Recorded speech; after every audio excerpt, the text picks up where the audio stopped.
ஸ்டார்டிங்கில் பாப்பா ஸ்கூல் போகும்போது ஓரளவுக்கு எல்லாமே ஹெல்த்தியாக கொடுக்கணும்னு சொல்லிட்டு ஸ்நாக்ஸ் முதற்கொண்டு ஓரளவுக்கு பண்ணி கொடுத்துட்ருந்தேன். பட் இந்த கார்த்திகை மாதம் என்னால் அதை வந்து ஃபாலோ பண்ணல. வீக்லி ட்வைஸ் மட்டும் தான் ஹெல்த்தியாகவே ஸ்நாக்ஸ் போகுது. மற்ற நேரம் எனக்கு கிடைக்கிறது இந்த தட்டை முறுக்கு இந்த இதுதான் இப்படி கொடுத்துட்ருந்த மாதிரி இருக்குது. அன்றைக்கி ஒரு நாள் கேரட் சாதமும் பீட்ரூட் பொரியலும் வச்சுட்டேன். நான் இன்றைக்கி வச்சது புளியோதரை. ஆனால் அவள் வந்துட்டு இல்லை கேரட் சாதம் தான் நான் ஆர்கியூமெண்ட் பண்ணிட்டு இருந்தா. சரி அது கேரட் சாதம் தான்மா அப்படின்னு சொல்லிட்டு அவளுக்கு பை பை சொல்லிவிட்டு நானும் பூஜை பண்ணுறதுக்கு வந்தாச்சு. பூஜையெல்லாம் நல்லா திருப்தியாக முடிச்சுட்டு ஒரு ½ அன் ஹவர் இப்போ வந்து நான் எனக்குன்னு ஒரு மீ டைம் வச்சுக்கணும் அப்படின்னு சொல்லிட்டு எவ்வளோ ஒர்க்னாலும் வச்சுக்கணும்னு சொல்லிட்டு வச்சுருக்கேன். அதில் நான் ஃபாலோ பண்ணுறது என்னதுன்னு பார்த்தீங்கன்னா புக் ரீடிங்.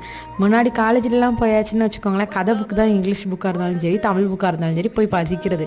இப்போ கொஞ்சம் மெச்சூர்ட் ஆகிட்டோமோ என்னமோ தெரியல, இந்த மாதிரி புக்ஸை ரீட் பண்ணுறது ரொம்ப பிடிச்சிருக்கு. அது டூ இட் டுடேங்கிற புக் வந்து ஹஸ்பண்ட் வந்து அவுட் ஸ்டேஷன் போனாங்கன்னா ட்ரெயின் ட்ராவலுக்கு கொண்டு போயிடுவாங்க. இந்த அட்டாமிக் ஹேபிட்ஸ் வந்து இப்போ ரீசெண்டாக தான் வாங்கியிருந்தேன். ஜஸ்ட் 41 பேஜஸ் தான் ரீட் பண்ணியிருக்கேன் இது வரைக்கும். பட் புக்கு நம்ம கூட பேசுங்கிறதா இந்த புக்கில் நான் ஃபீல் பண்ணேன். உங்களுக்கு அந்த மாதிரி இந்த புக் இருந்தால் கமெண்ட்டில் சஜஸ்ட் பண்ணுங்கள்.